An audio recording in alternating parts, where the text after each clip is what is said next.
All right, let me get this switched over. Okay, let's get started. Today's lecture is going to be brought to you by the letter Z, and you'll understand what that means a little bit later. Okay, we are done with columns. I did check. Actually, the TA got a lot of stuff graded. In fact, everything up to today is graded. So, yay! The attendance grades are up to date. Homework 5.4 was due today. Hopefully there wasn't a tremendous amount of iteration necessary for the column selection. I don't think that was all that bad. Is that a fair statement? Okay.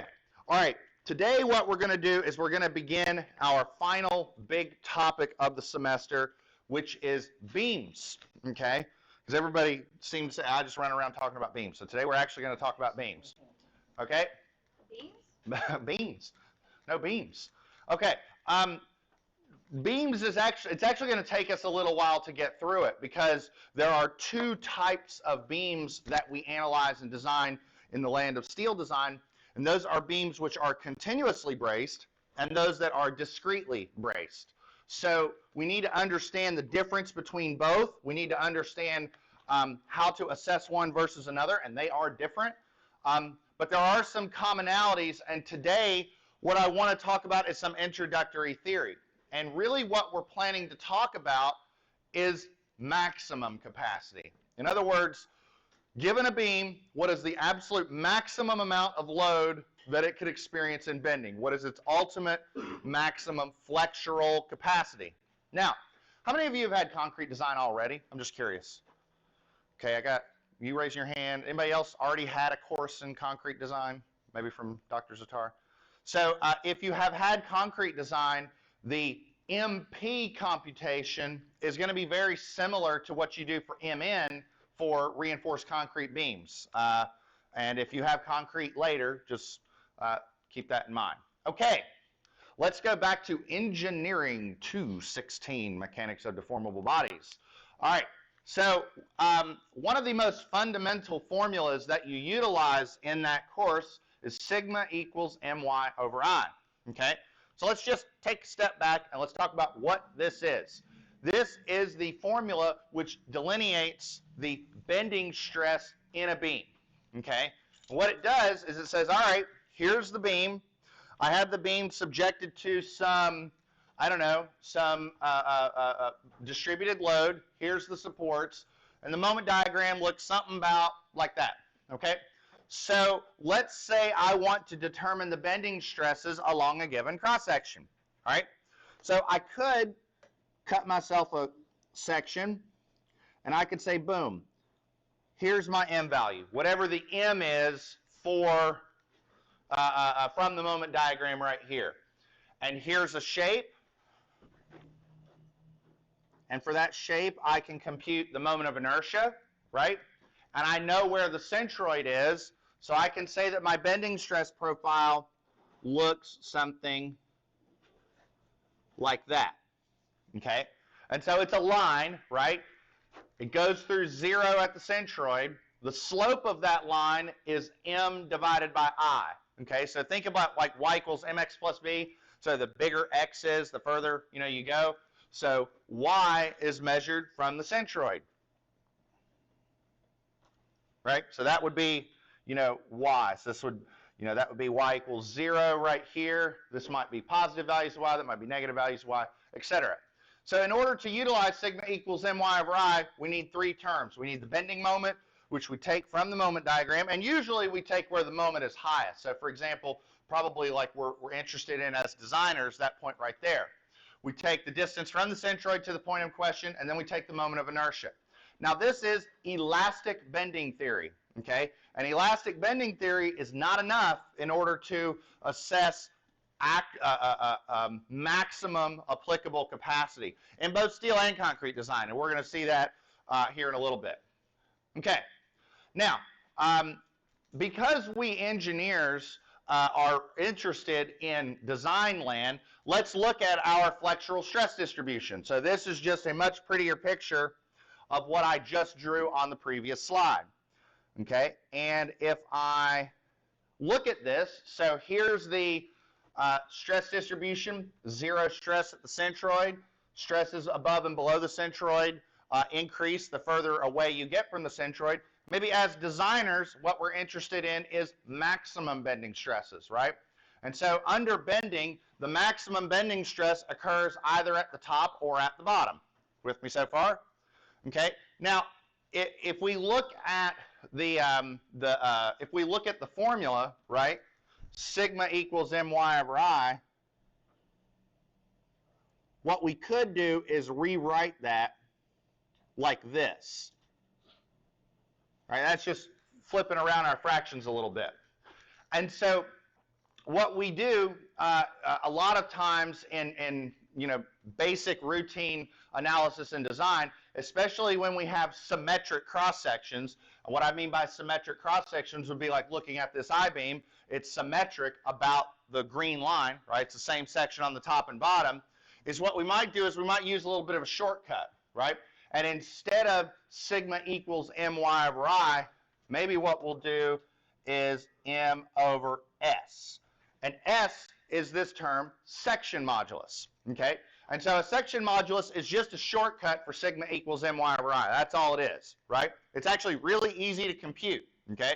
Now, to be clear, and this is the case also with moments of inertia, there are moments of inertia about the x and y axis, just as there are moments of inertia about the x and z axis, or x and y.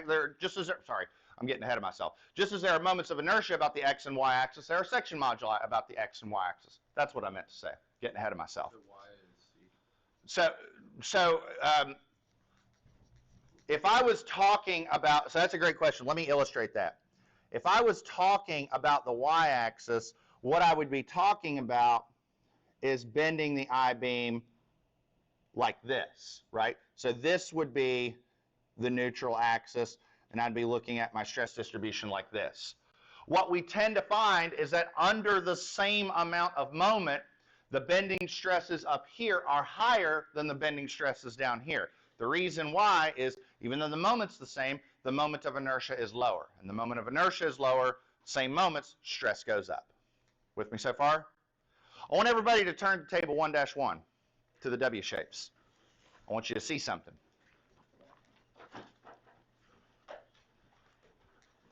It doesn't matter what shape you look at. Now, I want to actually take this section and look at it a little bit. So if you look on the left page, you've got your flange width, your depth, your flange thickness, web thickness, all that hullabaloo. And then on the right, what do you have on the right? There's these two groups of axes, right? And they're x-axis and y-axis properties. We've already started looking at some of these, right? The radius of gyration. There's a radius of gyration about the x and the y-axis, right? Now we have a moment of inertia about the x and y-axis, and we have a section modulus about the x and y-axis. What did I say that this lecture was brought to you by? The letter Z. The letter Z. There is a Z about the x and y axis, right? You're like, what the heck is Z? We're going to learn what Z is after the lecture today. With me so far? Okay. All right. So let's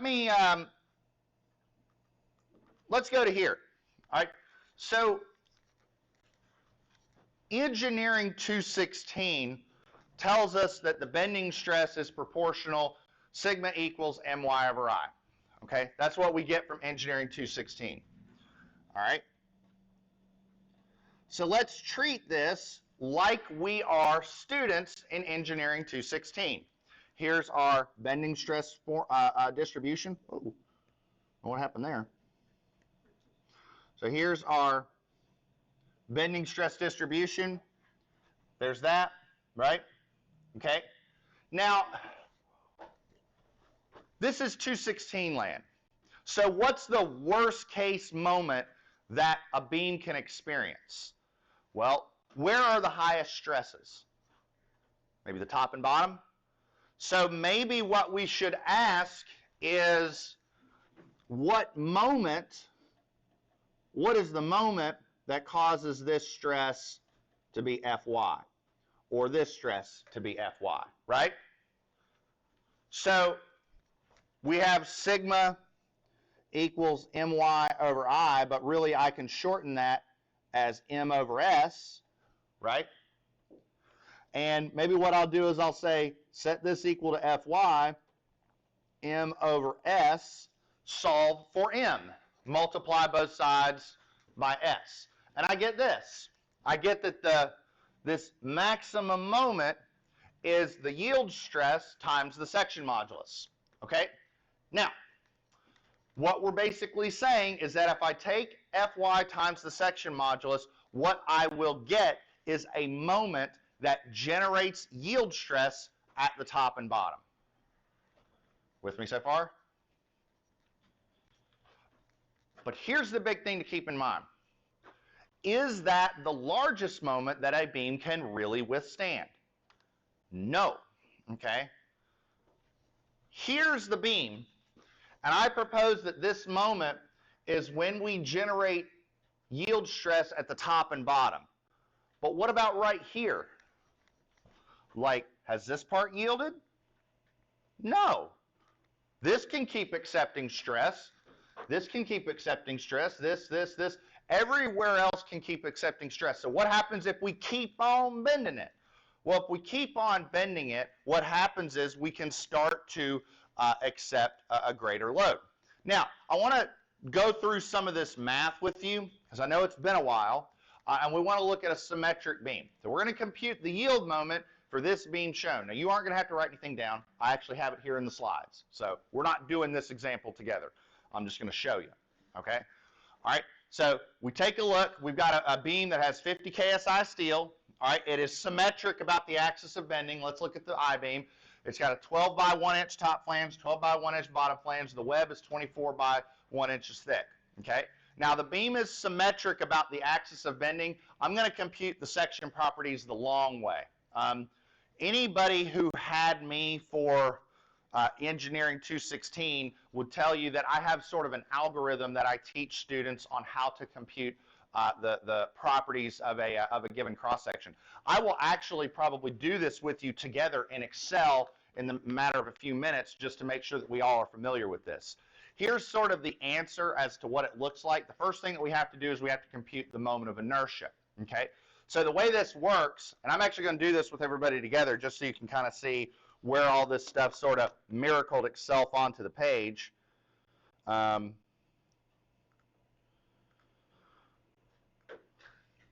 So let's do this together.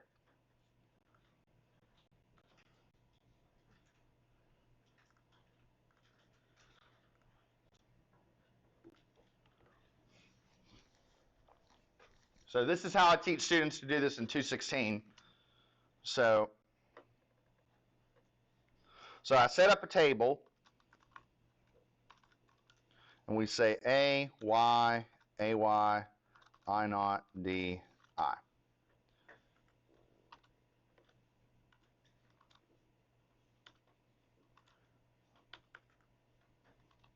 Okay, here's the shape. Make that a little smaller so we can all kind of see. All right, can everybody kind of read that shape? Okay, so what I do is I have three components. I have a top flange, a web, and a bottom flange, and I'm going to have some sums here on the bottom. So let me sort of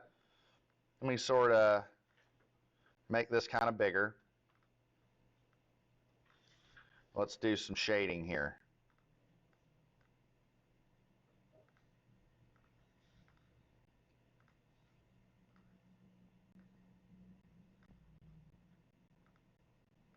Okay, so here's how this works to compute the moment of inertia. Okay, so the first thing that we do is we compute the area of each shape.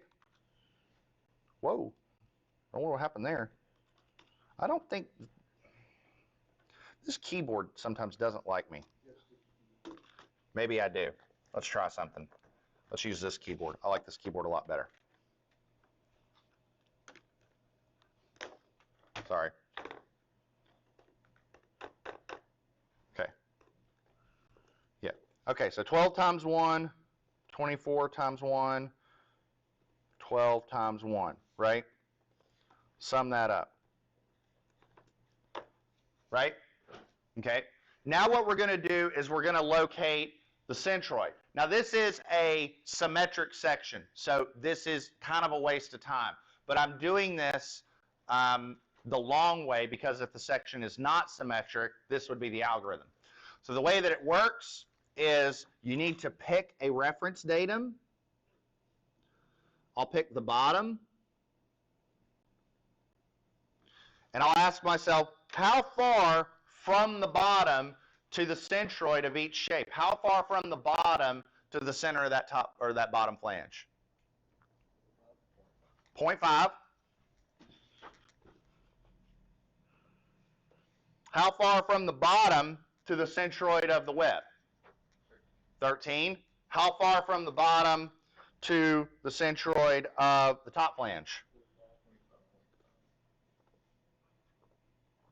Right? So now we do AY.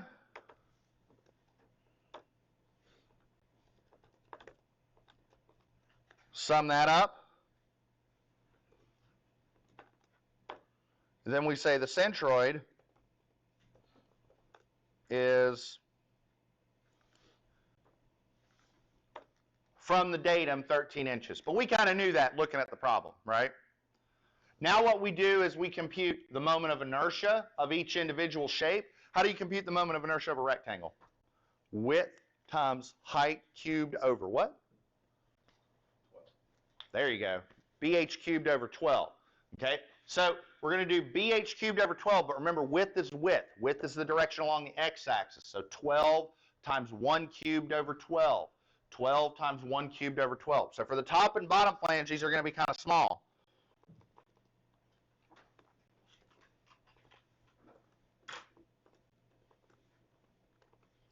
So small values here, but for the middle, it's a big value.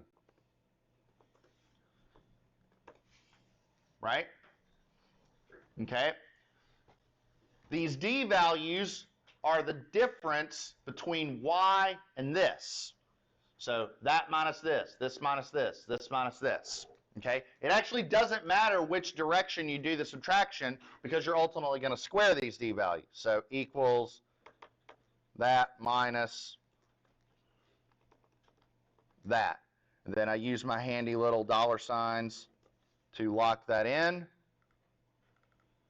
And then parallel axis theorem, I plus A times D squared, copy, sum. 4904. And if you look at the calculations here in the presentation, boom, 4904. Now to be clear, I'm not going to make you do that. So I don't want you to think you have to do that. You should have already done that in Engineering 216. You might have just written out an equation. You might have done it that way. I don't know. But We did it. That was a class at 8 o'clock, right? That was Maybe. the class nobody had. This is how you do it. So I'm going to leave it at that. But Thanks for refreshing. what's that? Thanks for refreshing. Maybe that'll be day one of a certain technical elective. You know, I don't know. Maybe we'll see. Okay, So it's there. maybe. So for this beam in question, I have a moment of inertia, so I can compute the section modulus, and I can get 377.23, and all I'm doing is I'm taking the moment of inertia and dividing it by 13. And so what I do is I take the section modulus, multiply it by Fy, and I get this big old number, but this big old number is in inch kips, divide it by 12, and I get foot kips. That's the yield moment. All right, with me so far? Now, the question we must answer is that the largest moment that the beam can withstand? No, okay? It is not because of this. All right, to be clear, here's the I-beam, right? And this is the yield moment. This one right here, this is the yield moment, okay? Here's my stress distribution, and this is when I get a yield stress at the top and the bottom, okay? But all this is saying is that I've once I hit yield, I stop. That's what the yield moment says. Once I see a yield stress, it's over.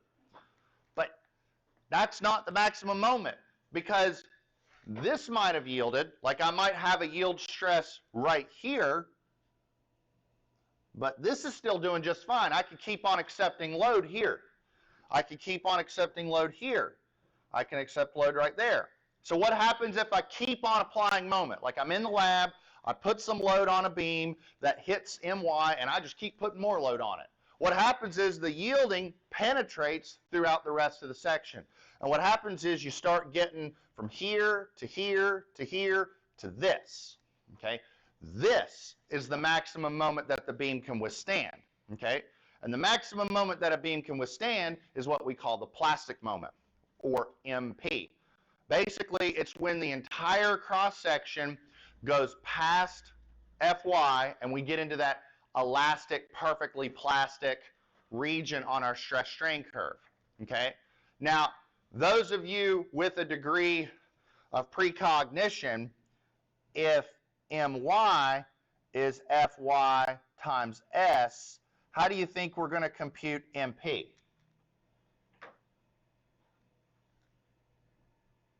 I'll give you a hint.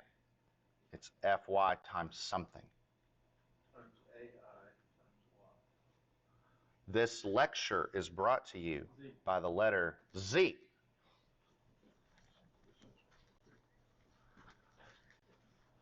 See the Z values listed in your manual?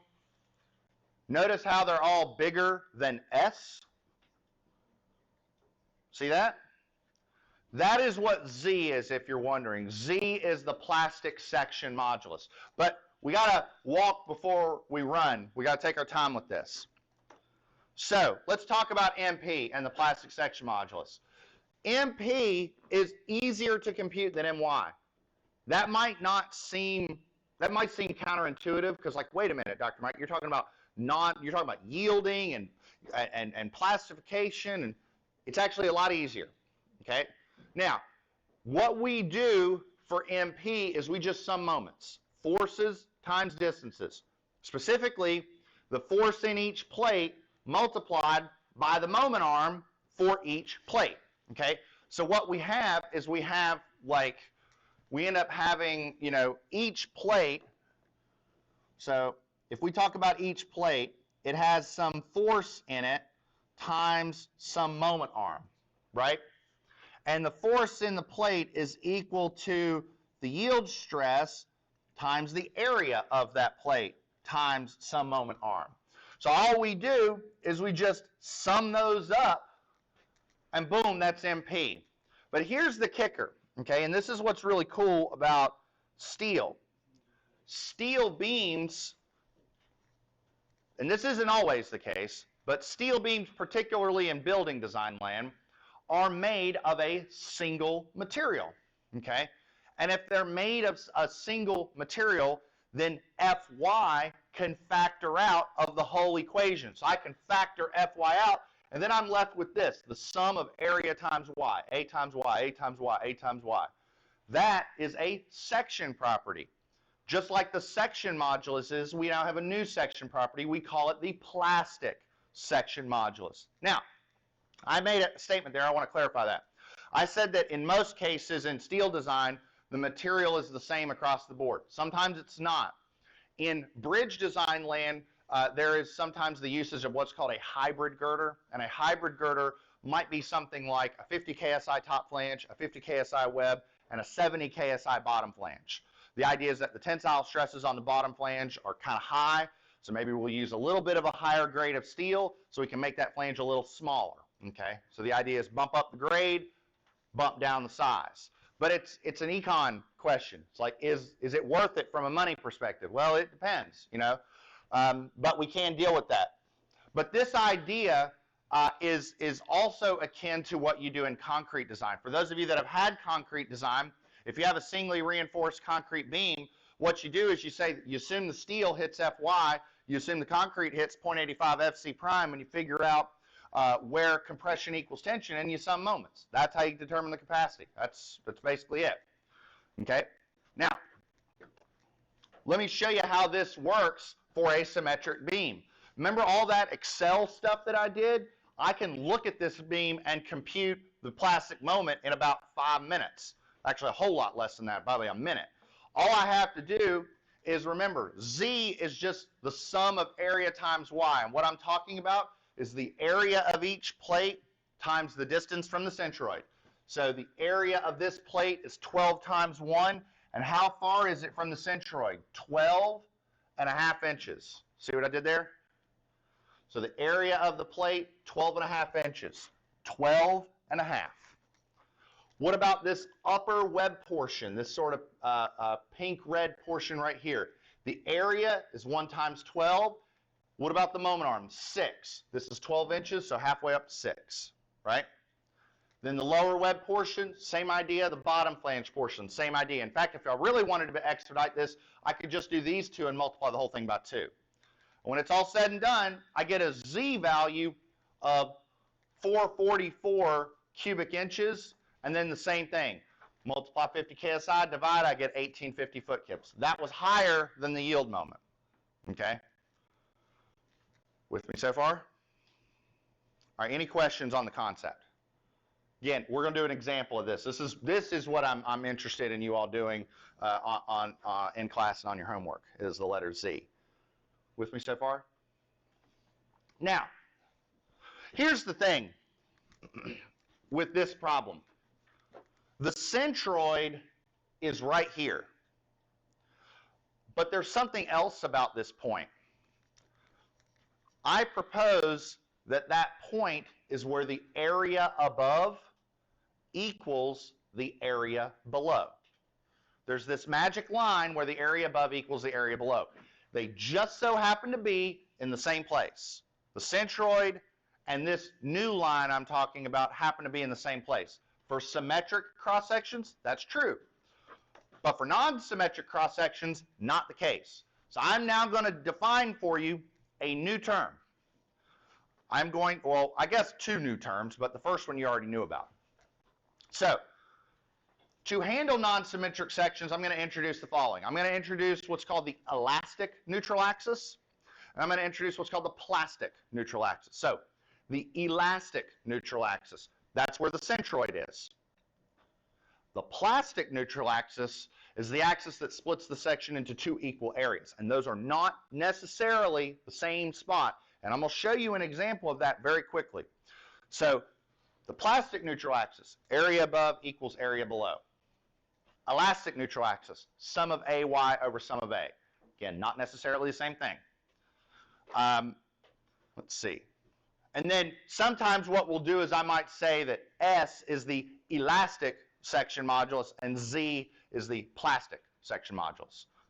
And again, this is really only critical if you're dealing with non-symmetry, with non-symmetric sections. For sections that are symmetric, not a big deal. So I want to look, this is the example I want to look at with you today. Okay? I want to compute Zx for this beam. And I say Z sub x because I'm saying that my axis of bending is horizontal. If I said Zy, the axis of bending would be vertical. And we'll talk about how this computation would work if I asked you for Zy here in a little bit. It's actually pretty easy, but we'll take our time with it. Okay. So I'm going to have you compute Zx. I'm also going to have you compute MP. That's very easy once you get Zx. So let me pull up the notebook.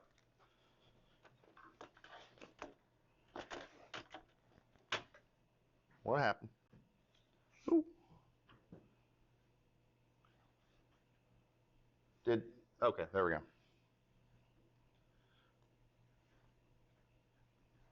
Wait, oh, I kept the ink annotations. I didn't want to do that. Oh well. That means there's now ink all over my slides that I'll have to remove later. That's okay. It'll be all right. Okay. So we need to compute Zx for the beam shown. Now, for those of you that were paying attention, in order to determine Zx, we need to determine where the plastic neutral axis is. Remind me again, what is the definition of the plastic neutral axis? The elastic neutral axis is where the centroid is. Where is the plastic neutral axis? Okay, and the reason why that matters, the reason why that point is so important is because here's the thing. If I take the area above and I multiply it by the yield stress, I get a force above. If I take the area below and I multiply it by a stress, I get a force below. The reason why the plastic neutral axis is so important is I want you to think about it a little differently. Instead of just thinking about it as area above equals area below, think about it as force above equals force below. In other words, that's the line where compression equals tension. Make sense? Okay. Now, let me ask you a question. Do you think that line is going through the bottom flange? Do you think it's going through the top flange? Do you think it's going through the web? Okay, everybody thinks it's going through the web. Okay. Let's do a little bit of algebra. So this, let's just put it here.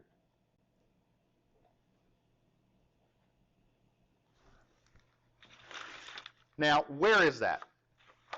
Well, I don't know. So when I don't know comes up in math and engineering, maybe we'll throw a little x there. That's our variable. All right. If this is x, what is that?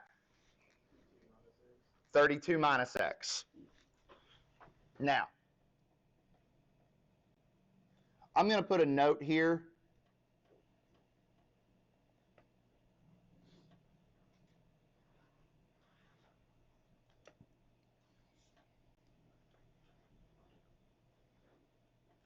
All distances are in inches. Because I'm about to write a lot of areas, and I'm about to write a lot of areas and moment arms, and I'm going to kind of forego all the inches and inches cubed because I don't think it really matters. All right, help me out. What is the area on top equal? So we have 14 times 3/4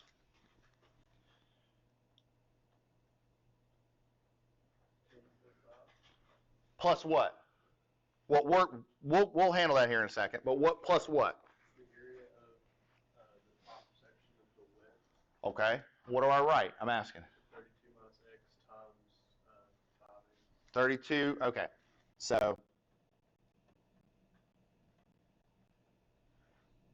is that right? Okay. So 14 times 3/4 you said was 10.5 plus, okay, now hold on. We got 32 minus x times 5/8. Let's break down them algebra skills. So we do this times this minus this times this. So what's 32 times 5/8?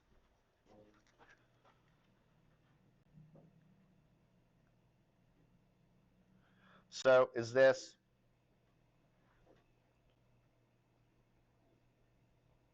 Is that right?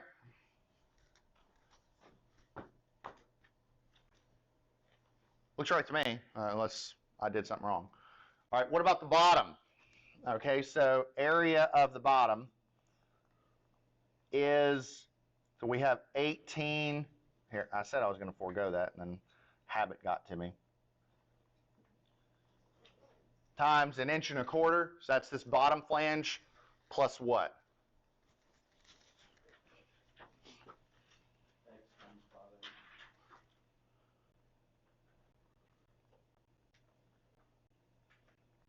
So 18 times 1 1/4, that's 22.5 plus 5/8 x. So maybe what we ought to do is say 30.5 minus 5/8 x equals 22.5 plus 5/8 x. Solve for x. So if we solve for x, what do? So we subtract 22.5 from both sides. we add 5/8 x to both sides, right? Over here, that cancels, and so I've got, what is that? 8 equals 5/4 x. So what's x?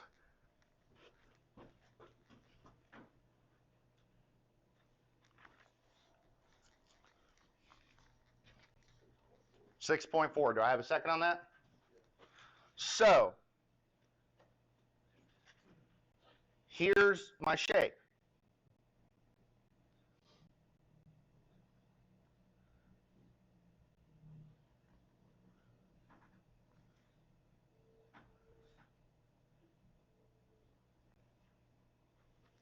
So here's my P and A.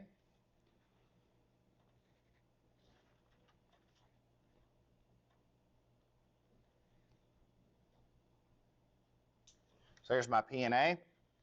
This dimension, 6.4 inches. This one's 25.6 inches. That's 5/8. This is 14 by 3/4. This is 18 by 1 1/4.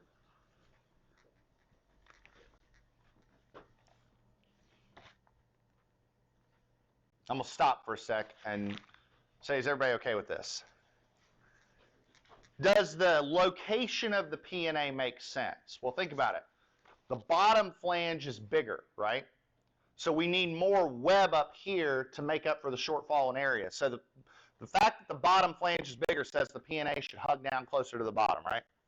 That passes the smell test a little bit. Okay. So here's how I like to do it. I'm an engineer. I like tables.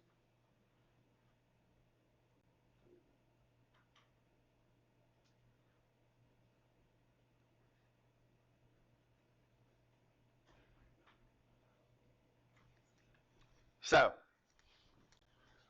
we have 4 shapes, okay? And by 4 shapes, what I mean is we have shape 1, which is the top flange, shape 2, but shape 3 and shape 4. The web gets split up into 2 shapes, right? Because we have the area, the web that's above the P and A and the web that's below the P and A. So far, so good? Okay. Now, what we're going to do is we're going to calculate the area. So 14 by 3/4. The top flange is easy. That's 10.5. What about for shape 2? What is 5/8 times 25.6? 16.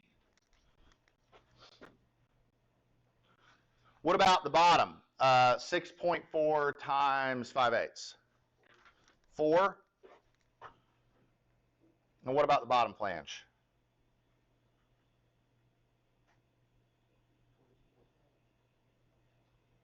By the way, check something out. What is this plus this? What do these two add up to be? 26.5? What do these two add up to be? So we did something right, didn't we? Right? Because those two add up to be those two. Now, why? I wasn't asking, I was the letter. Okay, from the P and A, how far does it take us to get from the P and A to the centroid of each shape? So we're talking about from the P and A, let's say to that point right there. How far does that take? How far do we have to go? We have to go 25.6 plus half of that, which is what?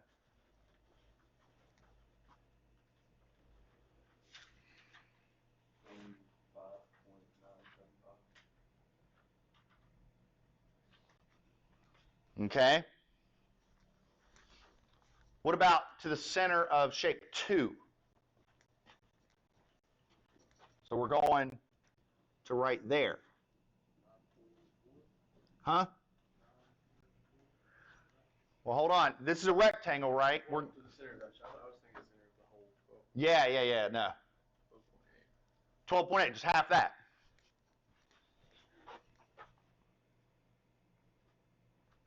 What about to the bottom one? I think I can do that one in my head. That's what, 3.2? 3.2, and then so 6.4 plus half a 1 1/4. What is that? What? Say it again. Wait. Yeah, I'm getting 7.025. So hold on. Right, because it's 6.4 plus 5/8, right? So now what we'll do is AY. Why does that keep popping up?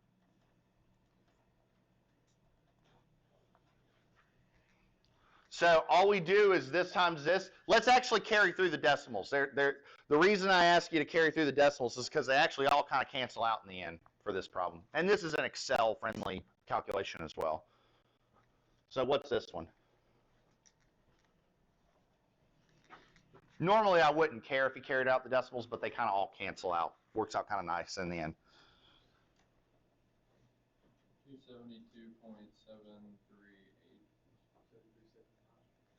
Oh. Yeah, you'll see. I'm being silly, but they actually all kind of wash out in the end. Because here's the why. The bottom one is like 158.0625, and so all those they all kind of just it's all pretty in the end. It's like I developed this shape on purpose so that it would all kind of work out in the end. I would never do that. So this times this for shape 2. And then for shape 3, I think I can do that one in my head. Now we just sum those up.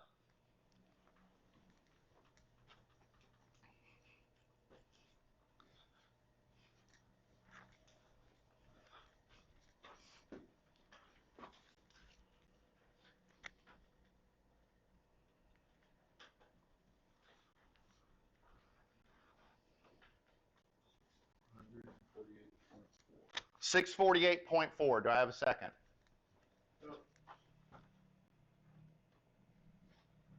So therefore,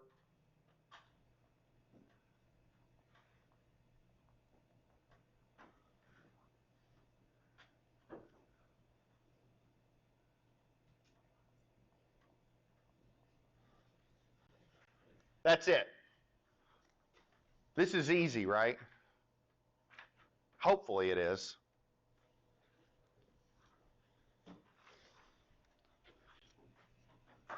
Now, one thing that we kind of forgot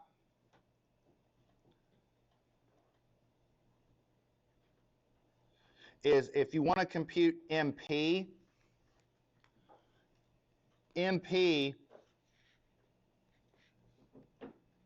is FYZX.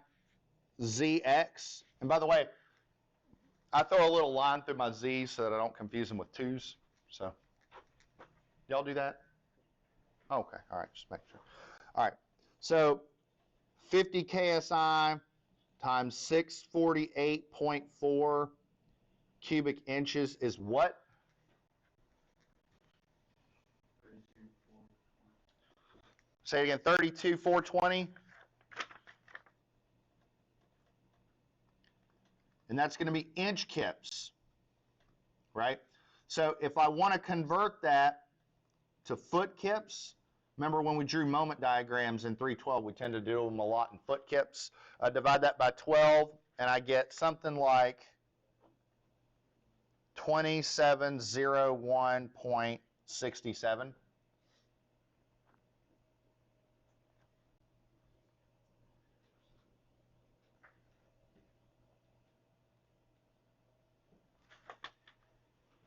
And so there's MP.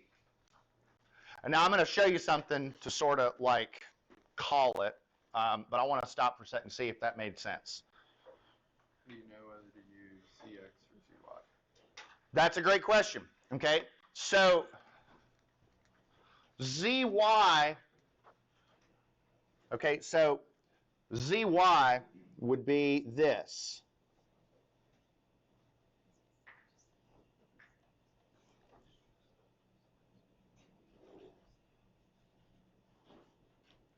ZY would be trying to find this line, where the area to the left equals the area to the right, and summing moments left and right.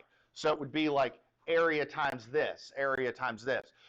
Fortunately, the section is symmetric this way, so there's no need to like figure that out. But there's a lot of areas, like there's this, there's that little sliver, there's that little sliver. And I will tell you, ZY will be smaller than ZX. So if I'm saying, like, for a section like this, bent about the horizontal axis, that's ZX. Bent about the vertical axis, that's ZY. All right, can I show you something else to call it? Any questions? All right, let me show you something else. So